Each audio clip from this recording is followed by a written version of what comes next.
সংক্রান্তিতে গঙ্গা সাগরে স্নান প্রত্যেক মানুষের একবার ইচ্ছা থাকে যে একবার গঙ্গা স্নান করি সংক্রান্তিতে।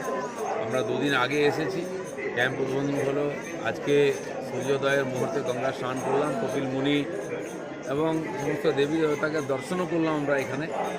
তো এটা সৌভাগ্যের বিষয় এখানে এসে পৌঁছানোটা। একসময় খুব দুর্গম ছিল, আজকাল তো রাস্তাঘাট হয়ে গেছে। তো এরপরে হাজার হাজার লক্ষ লক্ষ তীর্থযাত্রী আসবেন, স্নান করবেন, আজ থেকে ভিড় শুরু হয়ে যাবে। আমি আশা করব সবাই এসে সুস্থভাবে স্নান দর্শন করে যেতে পারবেন। আমরা শেষ ব্যবস্থাও দেখে গেলাম, সব ব্যবস্থা রেডি হয়েছে।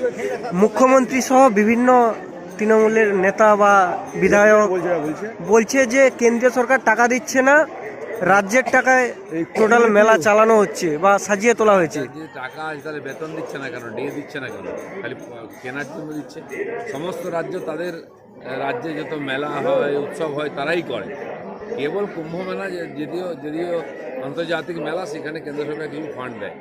আর এটাও ব্যবস্থিত ঠিকঠাক হলে কেন্দ্র সরকার দিতে চায়, কিন্তু বিশ্বাস করতে পারে না এদের উপরে। কিন্তু কুম্ভ মেলাটাকে জাতীয় মেলা ঘোষণা করা হয়েছে, কিন্তু সাগর মেলাটাকে জাতীয় সাগর মেলা যদি ওইভাবে সুন্দরভাবে করেন এটাও হয়ে যাবে। আজকাল তো অ্যাক্সিডেন্ট হলে লোকে ভয়ে আসতে চায় না। কুম্ভ মেলার যে ব্যবস্থা সেটা দেখে আসা উচিত, গিয়ে কী করে সুন্দর পরিপাটি ব্যবস্থা করা যায়। জয়নগরের সভায় মুখ্যমন্ত্রী সাংবাদিকরা প্রশ্ন করতে বলেছে যে দুর্নীতির যে সমস্ত খবর হচ্ছে আপনারা খবর না করে গিয়ে টাকা দিন না, কি বলবেন? দুর্নীতি বন্ধ করে দিন, খবর হবে না। সরকারের নীতি দুর্নীতি হয়, খবর তো সত্য সামনে আসবেই, লোককে সত্য দেখাতেই হবে। বাংলাকে দুর্নীতিমুক্ত করুন, লোকে ওনাকে বিশ্বাস করে ভোট দিয়েছে।